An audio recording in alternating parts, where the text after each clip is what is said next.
가을 운동회나 축제 때 풍선을 끈으로 묶어서 파는 사람이 있습니다. 그걸 본 아이가 며칠 뒤 어머니에게 말했습니다. 엄마, 마트 가시면 노랑 풍선 좀 사오세요. 그것이 공중에 떠 있으면 재밌을 것 같아요. 그러자 어머니가 말했습니다.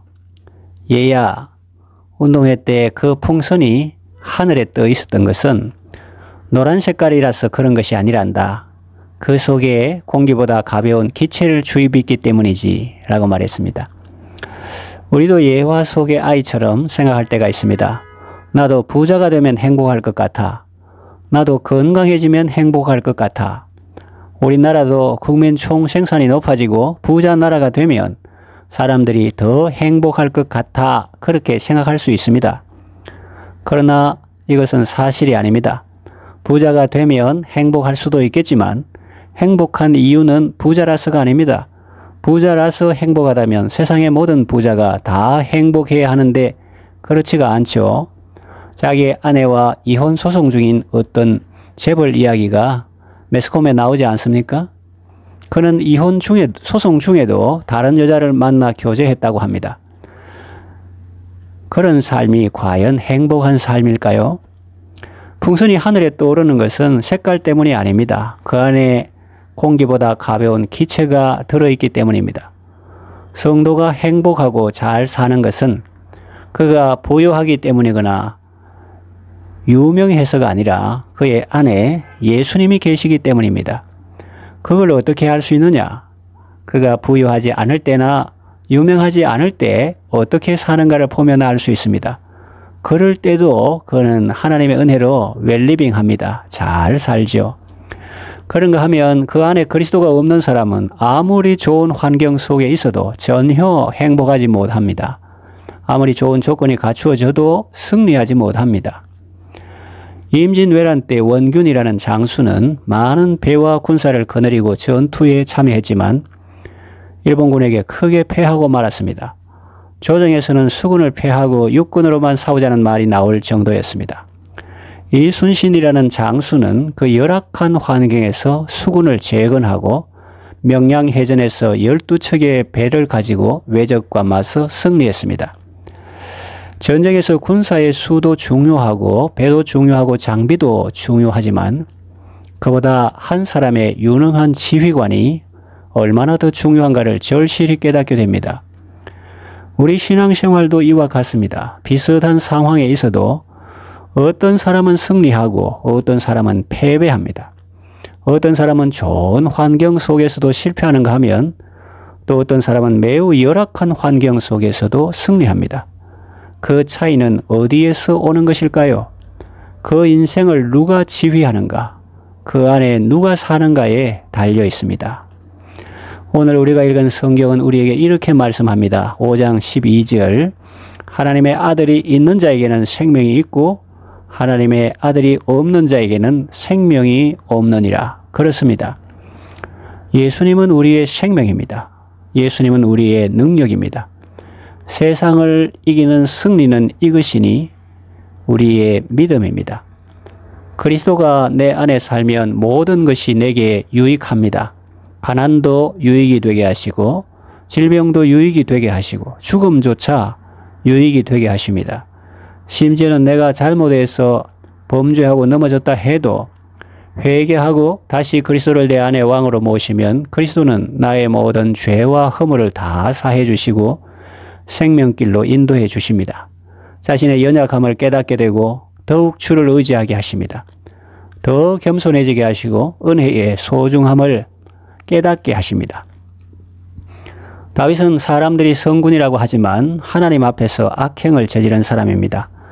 십계명에서 살인하지 말고 간음하지 말고 도적질하지 말고 네 이웃에 대해서 거짓 증거하지 말고 네 이웃의 집을 탐내지 말고 그의 아내나 남종이나 여종을 탐내지 말라고 하셨건만 그는 이웃이요 충신인 우리아의 아내를 탐내고 그를 몰래 불러서 동침하고 자신의 죄를 은폐하기 위해서 전장에 있는 우리아를 불러 그의 아내와 잠자리를 하게 하려 했으나 실패하자 배신의 편지를 우리아 손에 들려 요압에게 보내 그를 격렬한 전장의 일선에 내몰고 부하들은 뒤로 빠지게 해서 전사하게 만들었습니다.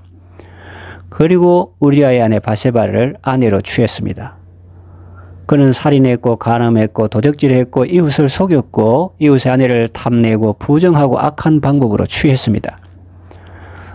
얼마 전까지만 하더라도 다윗이라는 사람에게 이런 일이 일어난다는 것은 생각도 할 수 없는 일이었습니다. 상상도 못할 일이었습니다. 그런데 이런 일이 버젓이 일어났습니다. 다윗은 수년 전까지만 해도 어떤 환경 속에 있었습니까? 왕궁이 다 뭡니까? 들판에 살거나 동굴 속에 살았습니다. 어떤 때는 사자의 입과 같은 원수의 속을 속에서 살기도 했습니다. 블레셋에 망명하여 그곳 장관들의 눈치를 보며 살았습니다.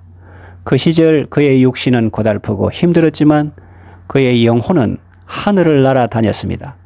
그는 하늘 위에 높이 들린 주님을 보았고 주의 영광이 온 세계 위에 가득한 것도 보았습니다.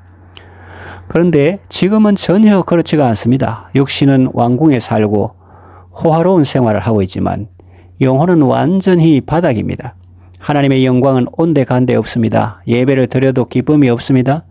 몸은 여름 가뭄에 땅이 마르는 것처럼 바짝 타들어갑니다. 전혀 행복하지 않습니다.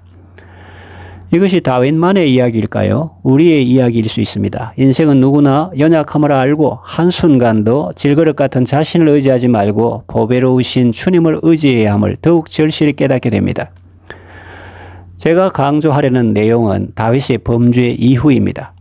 그런 그의 황폐한 심령과 침체된 영혼에 그리스도가 들어왔습니다. 다윗이 상하고 통회하는 마음으로 자복했을 때 하나님은 그의 죄를 사해 주시고 그에게 구원의 즐거움을 회복시켜 주셨습니다. 그리스도는 그의 황폐하고 비참한 상황을 어떻게 그에게 유익이 되게 하셨습니까? 그는 회개를 통하여 더욱 건강한 신앙인으로 세워졌습니다. 그는 거짓과 탐욕의 사람이 아니라 참 사랑과 거룩한 삶을 추구하게 되었습니다. 그는 젊을 때 너무 힘을 많이 써서 노년이 춥고 쓸쓸했을 것입니다. 이불을 덮어도 따뜻하지 않았습니다.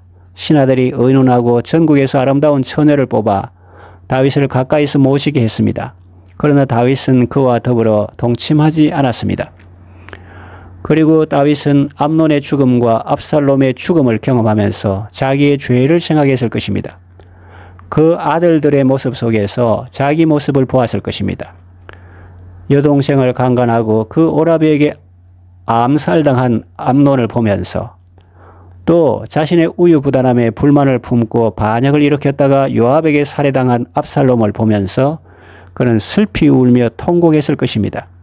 하나님께서 자신의 죄는 사해 주셨지만 그 죄의 뿌리는 얼마나 쓴가라는 것을 체험했을 것입니다. 압살롬의 난을 피하여 버선발로 피난 갔다가 하나님의 은혜로 다시 환궁하는 과정을 통과하면서 그는 하나님의 사랑과 은혜를 더욱 절실히 느꼈을 것입니다. 그가 나중에 솔로몬에게 유언하는 내용을 보면 그의 하나님에 대한 사랑과 감사의 마음이 잘 나타나 있습니다. 이처럼 하나님께서 내 인생의 운전대를 잡으시면 하나님은 모든 것이 유익되게 하십니다. 사울은 어쩌면 다윗보다 더 좋은 환경에 살았던 사람입니다. 그는 키가 컸고 인물도 잘생겼던 사람입니다. 그리고 따르는 사람들도 많았습니다. 그는 다윗처럼 충신을 죽이고 그의 아내를 빼앗는 죄를 짓지도 않았습니다. 그런데 그는 왜 실패했을까요? 성경은 말씀합니다. 사울이 죽은 것은 하나님께 묻지 아니하였습니다. 그는 하나님께 묻지 아니하였을 뿐만 아니라 하나님의 말씀을 전하는 선지자들을 싫어했고 여호와의 제사장들을 죽이고 그들이 사는 마을을 초토화시켰습니다. 그는 하나님을 싫어하였고 선지자들을 싫어했습니다.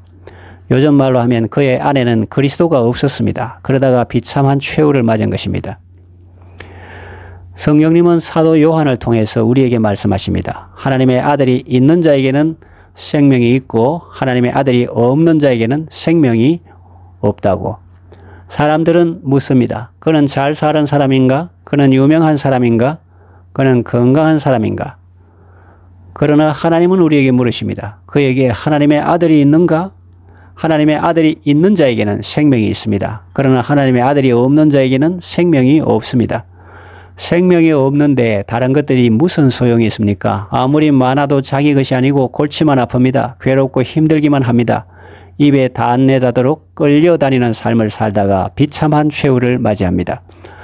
이제 말씀을 정리하며 맺으려고 합니다. 하나님이 여러분을 너무나 사랑하셔서 독생자 예수님을 보내주셨습니다. 예수님은 여러분에게 장식물이나 액세서리가 아닙니다. 여러분의 주인이요 여러분의 왕이십니다. 하나님의 아들이신 예수님이 여러분 안에 있을 때 여러분은 참되고 영원한 생명을 얻게 됩니다. 어떤 일을 만나도 주 안에는 기쁨이 있습니다. 예수님은 우리의 모든 상황을 우리에게 유익이 되게 하십니다. 예수님 안에서는 가난도 문제가 되지 않고 질병도 문제가 되지 않고 죽음도 문제가 되지 않습니다. 예수님은 우리의 생명이십니다. 예수님 모시고 매일 영생의 기쁨을 누리며 살아가시기를 바랍니다.